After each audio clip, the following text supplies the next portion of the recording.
Alright, so in this segment, we're going to be talking about Penny Mordaunt talking absolute rubbish to the point where I think she's trying to frame the EU as some sort of radical socialist group that are just interested in equality of outcome rather than equality of opportunity. And I've just watched this video and I'm just kind of sat there thinking, like, what are you talking about? I mean, this is just bizarre. I mean, I think she's trying to frame the EU as just having just ridiculously high regulations and stifling markets despite having some of the highest economies in the world, France and Germany. So I'm going to make you guys watch this video now, and you're going to suffer with me. So the audio quality is not the best; it's a bit shrieky, but yeah, why are we in this world to suffer? Suffering with Penny Mordaunt. So let's watch this video. It's not every day that a G7 country does that, leaves the orbit of the EU to enable it to be closer to others. I mean, how many G7 countries are there in the EU? It's just France and Germany, isn't it? So the chance of them leaving the EU is very low, and if they did that, they'd be very stupid. Okay. I mean, you're talking laws of probability. There are only 2 members of the G7 in the EU now, so the chance of them leaving is very low, considering there are 27 members of the EU. So what's that? Probability is 2 in 25. So yeah, plus they're doing a lot better than us economically. Closer to you. She's talking to America. We want to be closer to America.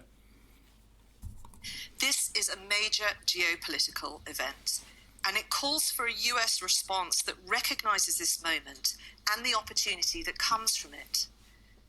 The UK's made its choice to leave a trading bloc that is pushing a regulatory system on the rest of the world.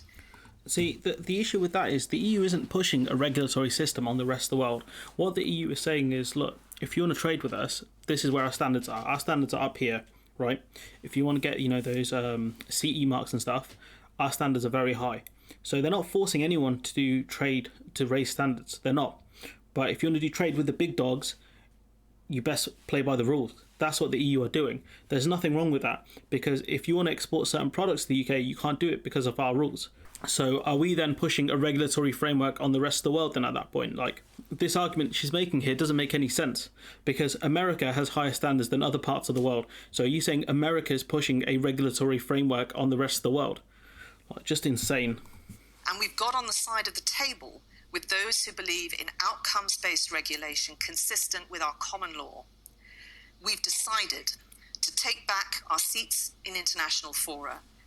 I mean, we've got rid of our seats in some of the international things like the EU. That's why we're having so many problems. So, shape the reform agenda, to work to rebuild our capacity to do so, and to plug ourselves back into the global economy. When did we leave the global economy? We were doing pretty well. We're doing worse now than we were before. I think the Express even ran with a headline saying, like, the UK trade is shrinking whilst the EU trade is growing. Something along those lines. I'll have to cover it at some point. So, is this us plugging ourselves back into the global economy? Because if it is, it's worse than we were when we weren't plugged in. So are you out of power? Have you been plugged in and we're out of juice? Like, what's going on? That is our choice. And now America has a choice to make. Like, why are you trying to drag Uncle Sam into this? Like, Uncle Sam said they ain't going to give us a deal. So, you're trying to drag America into a fight it has no part being in, but Europe has a history of dragging the Americans in. But on this one, I don't think they're going to take the bait. How will she respond? I mean, America, no one refers to America as a she. I mean, it's referred to as Uncle Sam. So it's a dude. Brexit is not an event to be mourned by the international community. It's because they're laughing at us. Or an act of self-harm. It's a massive act of self-harm. Or one that requires us to be punished. It is a massive opportunity to anyone who believes in democracy and the power of trade as a force for good in the world. That's why we have an elected bureaucrat as our Brexit trade minister, and we have reduced our trade with the EU because we're a force for trade in the world, and we believe in elections and stuff, right?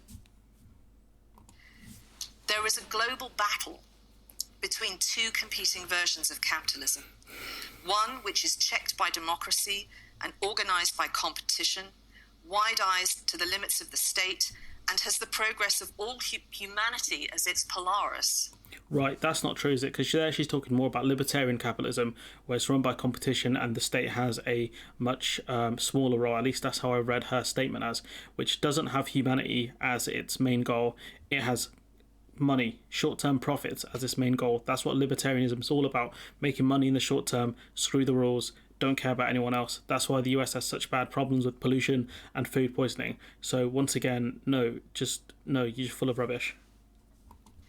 And the other is a state-led version, where government distortion to seek specific ends is the chosen course. You mean government distortions, like when they say, no, we have to ban dumping raw sewage and things into the water because it's bad for everyone, therefore giving us clean water.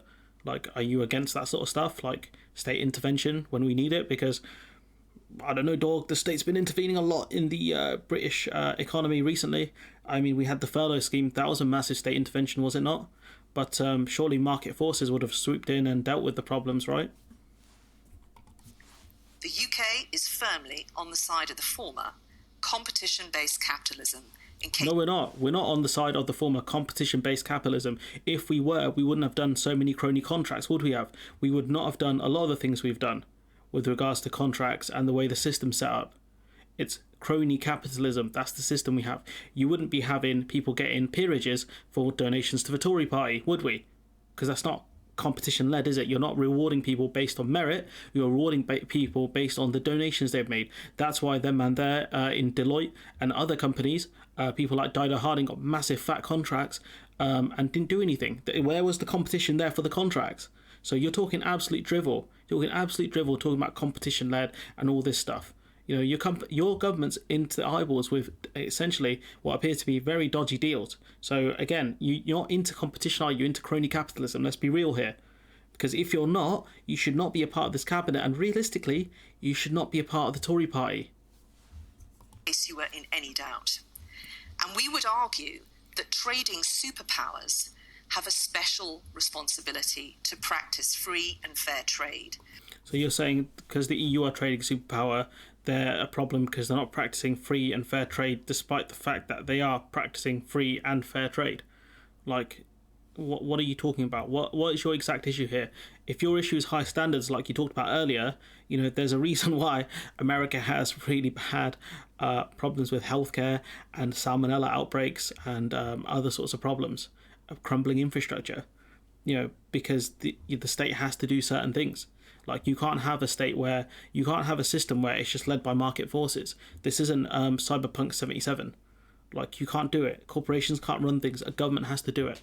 Look at the happiest countries in the world, Scandinavian countries. Why? The government's involved. They have strong regulations. They have strong trade unions, etc. Those are the ones who do what's best for humanity, not the companies you want, not people like Dido Harding, not the ones who have made a killing off test and trace. The ones that have made massive profits and have failed to deliver. So again, she's, I watched this speech and I despair because she's saying it with the kind of lingo of a university professor, but there's no substance here. There's no substance whatsoever. To support the multilateral trading system, because peace and prosperity don't happen by accident. No, they don't. It happens through people working together and predominantly state intervention and strong regulations. That's how you achieve peace and prosperity, not like the way you want to do it, not through deregulation and cronyism. You know, she is, by the looks of things, a strong libertarian and fails to understand anything that we have learned over the last century. Fails to learn anything we've learned about economics. It makes me sad that John Maynard Keynes is a British economist, because surely if these people were so proud to be British, they would look at one of the great minds of his time.